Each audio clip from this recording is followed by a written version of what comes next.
Super Bowl champion, future Hall of Famer, Bobby Wagner. Good to see you. What's up? What's up? I'm glad we finally can make this work. You've been curving me for like a year.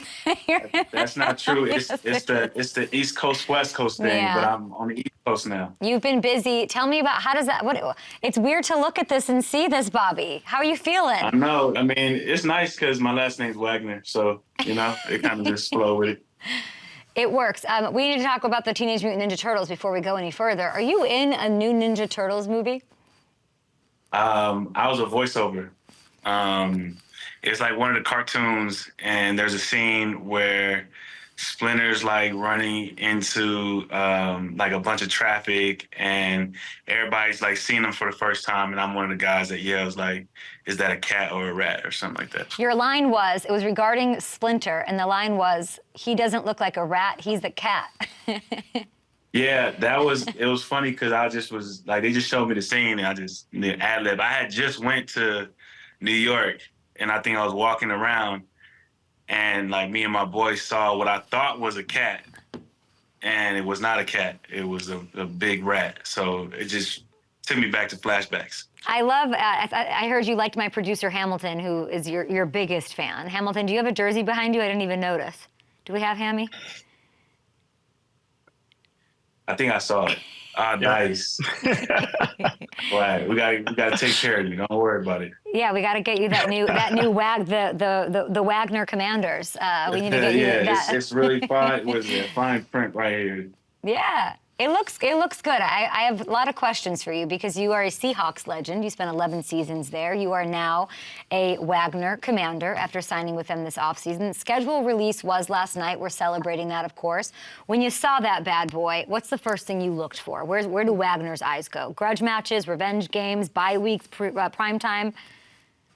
It's always home. You know, like when I was with Seattle, I'll always see like when do we play in LA.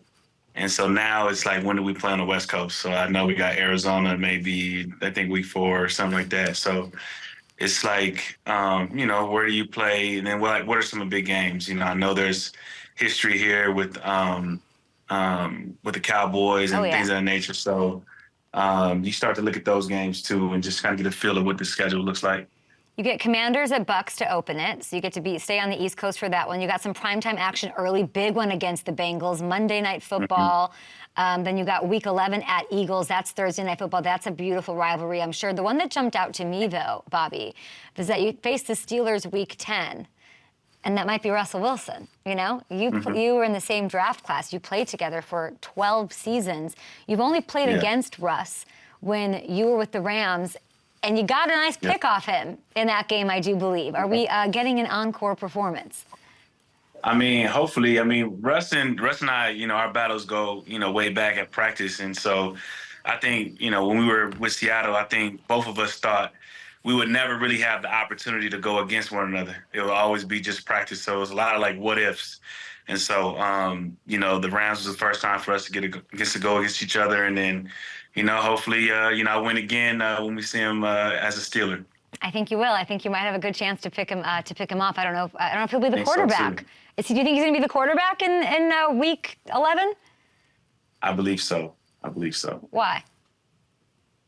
He's Russ, man. I think there's been a lot of people that count him out, but all this guy has done is prove people wrong his whole career. He works really, really hard. And, he's a veteran, and he's somebody that people look up to. You got a guy that is experienced, winning Super Bowls, big-time games. I just think this is a better situation for him, and I think he'll shine. You're in Washington. You're back with Dan Quinn. He's your DC in Seattle. 2013, y'all won a Super Bowl together. Why the Commanders? How big of going there was him? And what is it about his coaching, his leadership, that makes you want to play with him again? I think the biggest thing for me is, like, I've always been on the West Coast. So coming to the East Coast, you want to come and kind of have and be around, some familiar faces. And so, obviously I had a ton of respect from him from afar. We actually tried to make it happen a couple times. It just didn't work out. structurally from a contract perspective, but we finally got it right. I think, him as a person, him as a leader has always been amazing. I think a big thing too, was being able to be coached by Coach Norton again. He's like my favorite coach of all time. And so being able to be back in the room with him again is great too. So DQ did try to get you to go to the Cowboys. This is correct. Why? And it didn't work out. Why? It didn't work out. You got to ask the Cowboys there. And now you get to face the Cowboys twice a year. That's interesting.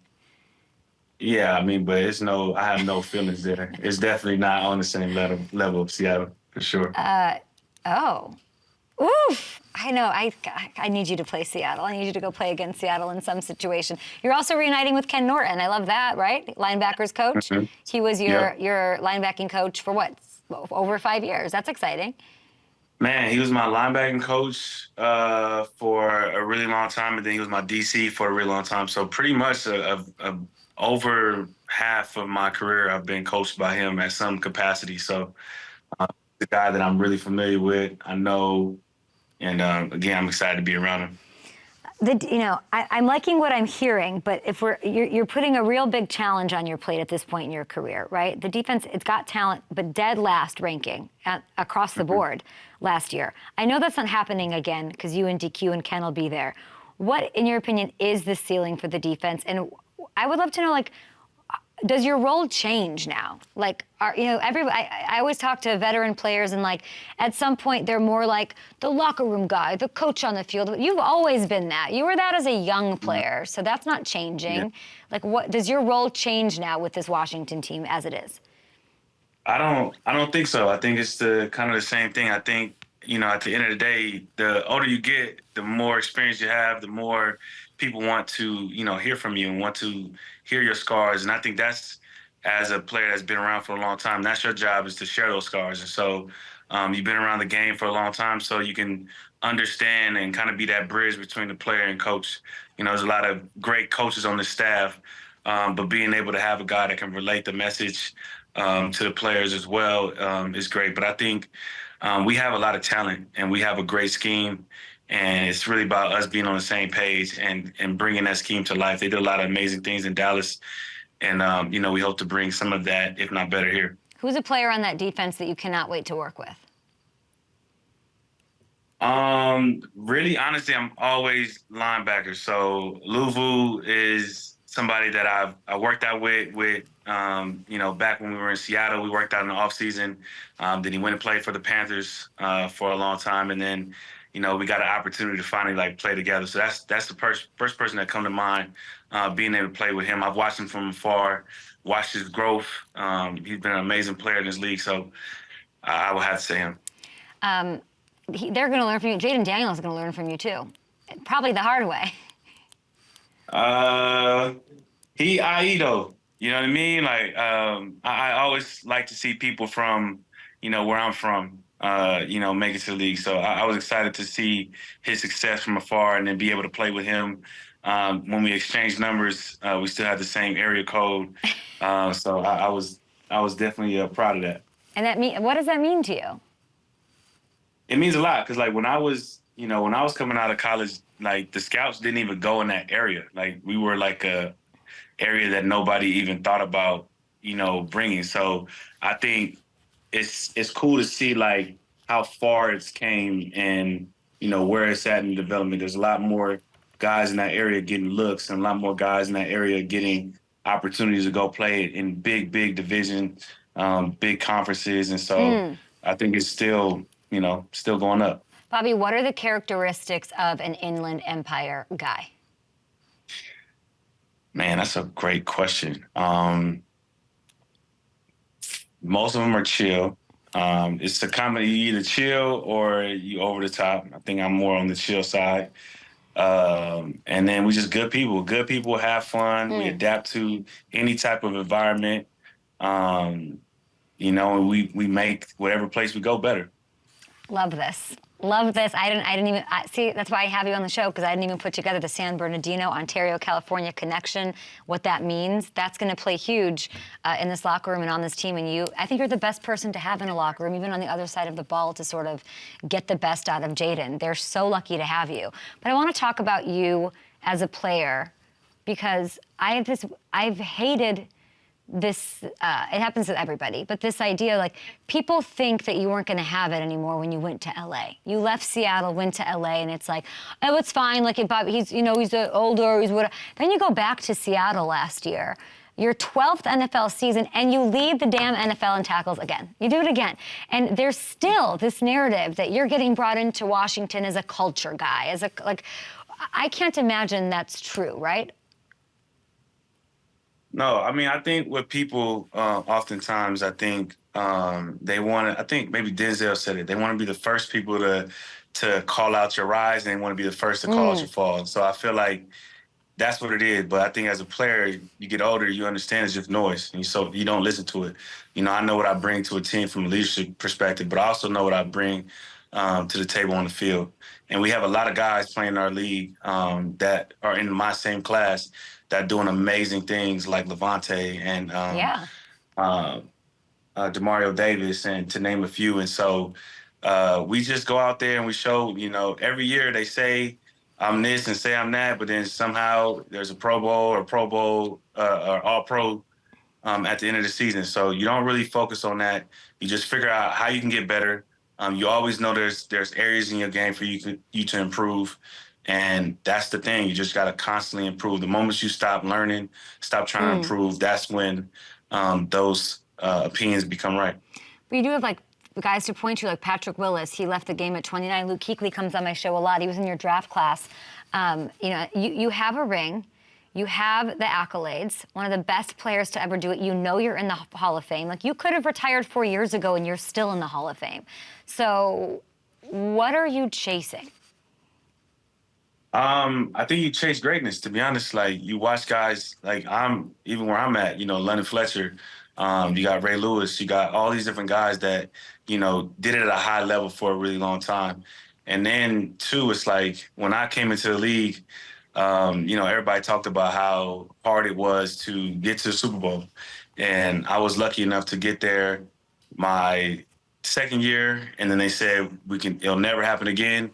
And you get there the third year, and you sit here and you think, like, okay, this is what it's going to be like forever. And then, you know, we haven't been back since.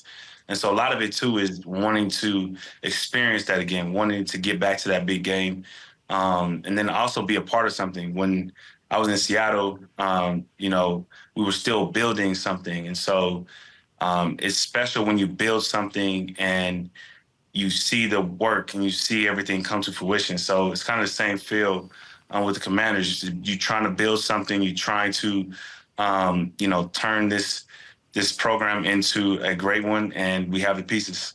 How do you look at Seattle? You brought up Seattle and sort of not like you want to play Seattle. You want, you know, you the way they handled you, Pete Carroll. I can't imagine, even though Pete Carroll said you were too small, he didn't want to recruit you back in the day. But then I'm sure you love him. I'm sure you don't like how do you feel about how they handled all of that? Like, what is your relationship after so much greatness and joy and reaching that highest place with them, but then how it ended? Like, what's your relationship with Seattle?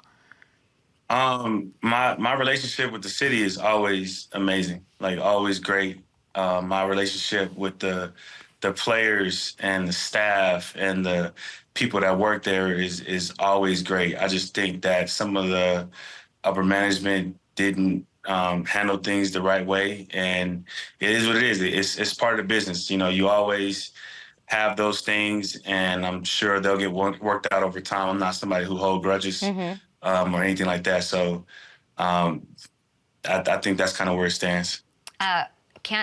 Before we let you go, got to talk about the fact that you're Walter Payton Man of the Year nominee. I'm sure you'll be the nominee for the Commanders this year in your first year there. You do so much.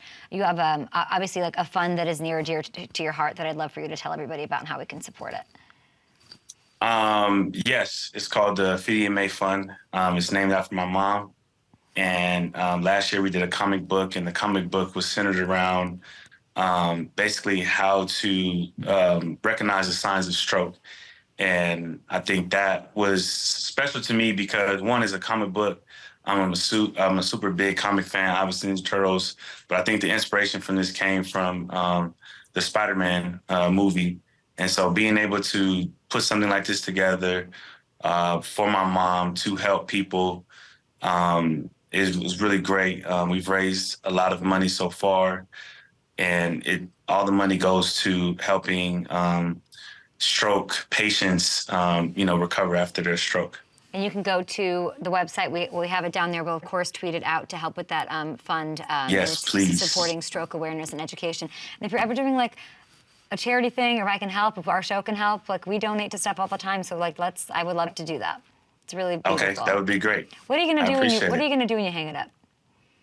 When I hang it up, everything. It's ironic that Magic is a part of the team now because that's somebody that I looked up to a lot, and I liked the way he transitioned from playing basketball to playing to owning multiple things, investing, all these different things, and so that's kind of what I envision my space will look like after this, but we'll see. Are you like friends with Magic Johnson now? I hope so.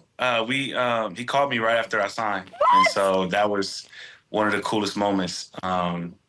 Just to have somebody that you looked up to for a long time give you a call and want to sit down and talk with you and all these different things and share. You could pick his brain about certain things. I think that was a cool moment too. I'd say so. So you're going to just take over the world. NFL ownership, who knows? And maybe an actor, clearly a voiceover actor, Bobby, or That's a model. The plan. Whatever. I would really like to do more voiceover stuff. So hopefully. I think you have a face for camera. I think you don't have to hide behind a voiceover if you'd like to, Bobby. Bobby we can also make a comic book, you know what I mean? Okay. So it's cool. I love that. Okay, B-Wags, enjoy. I will be out at a Commanders game. Take it easy on Caleb Williams. You're facing a rookie there this year. I'm a Chicago girl. Just take it easy on the rookie out there, okay?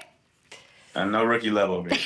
All right. Bobby Wagner, future Hall of Famer, still got a lot going on the field before he decides to be Magic Johnson 2.0.